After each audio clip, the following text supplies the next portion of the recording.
Hello, story explorers, and welcome. Today we are diving into an amazing adventure from ancient India. We're talking mystery, heroes, and a very, very special jewel. Let's get started. Really think about it. A jewel so powerful it could bring you tons of good fortune, but it could also bring a whole lot of trouble. Well, believe it or not, our story today is about a jewel exactly like that. The jewel is called the Syamantaka Mani. Whoa, that's a big name, right? Let's try it together. Ready? It's Syamantaka Mani. You got it? And this jewel wasn't just some sparkly rock. It was as bright as the sun itself and had incredible, world-changing powers. Okay, so picture this. Our adventure starts in this absolutely wonderful city called Dwaraka. It was a happy, sunny place where everyone felt safe and had everything they needed. But, things were about to change. Big time. And living in this city is our hero, the brave and unbelievably wise Lord Krishna. He was the protector of the city, and pretty much everyone loved him. He's the guy you want on your side. So, one day, Krishna got some really sad news about his cousins.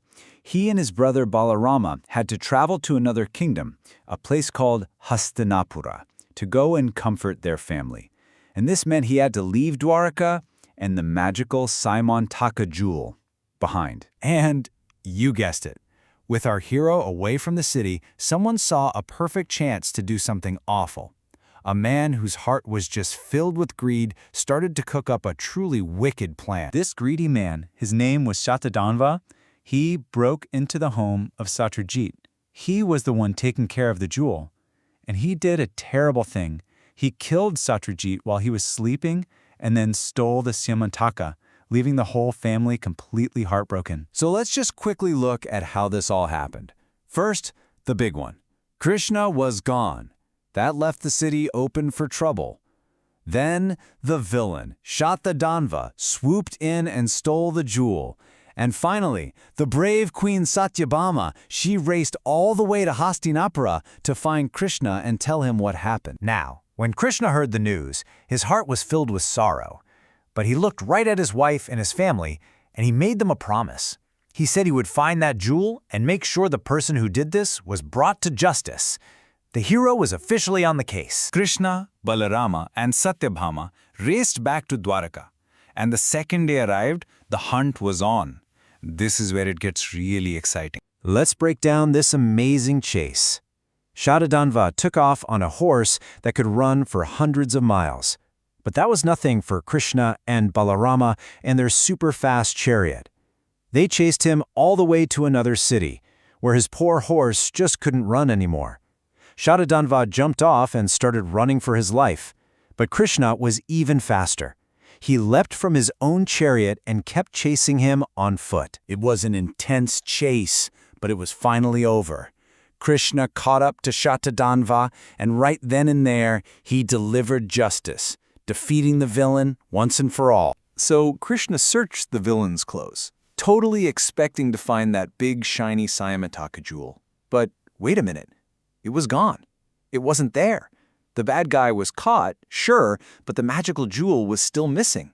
So where in the world could it be? And this created a whole new problem. Krishna's own brother, Balarama, he started to have some doubts. He actually worried that maybe Krishna had found the jewel and was hiding it for himself. But Krishna knew that couldn't be right. He figured Shatadhanva must have given the jewel to somebody else before the chase even started. So now Krishna had a totally different mission. This wasn't about chasing somebody down. This was about using his incredible wisdom, his mind, to solve one last clue, and, this is really important, to clear his own name. With the jewel still missing and all these rumors flying around, everyone back in Dwaraka was super worried. They just wanted things to get back to normal. They wanted peace, shanti. Let's try that word together. It's shan-ti. It's a really beautiful word, and it just means peace. So Krishna used his wisdom, and he figured it all out. He realized that the villain, Shatadhanva, had been helped by two other men, and one of them was named Akrura. And before running away, Shatadhanva had left the jewel with Akrura to keep it safe. Now all Krishna had to do was convince Akrura to give it back. Krishna did something really smart. He invited Akrura to a big meeting with all the city elders. But he didn't shout or get mad. He just spoke very kindly and said, "My friend Akrura, we know you have the jewel. Please show it to everyone. It's the only way we can bring Shanti, peace, back to our family and prove these rumors about me aren't true." And guess what? It worked. Krishna's kind and wise words totally worked. Right there in front of everybody, Akrura reached into his clothes and he pulled out the Syamantaka jewel. It was shining like the sun, and the whole crowd just gasped. The mystery was finally solved. And just like that, look, Krishna's good name was completely back. All that blame and doubt, it just disappeared. And the trust everyone had in him, including his brother Balarama, it shot right back up to 100%. Everyone finally knew the whole truth. Now Krishna, because he's such a good guy, he actually let Akrura keep the jewel as long as he promised to stay in Dwarka and use its powers for good.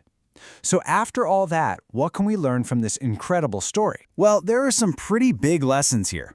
First, being greedy only ever leads to trouble. But the truth will always come out and win in the end. It also shows us that sometimes being wise and kind is way more powerful than any weapon. And maybe the biggest lesson of all is that having a good name and being trusted by people, well, that's the best treasure you can ever have. Okay, what an adventure. But it leaves me with one last big question for all of you story explorers out there. If you found a magical jewel like the Syamantaka, what is the very first good deed you would do with its amazing power? Think about it. Thanks for joining us today.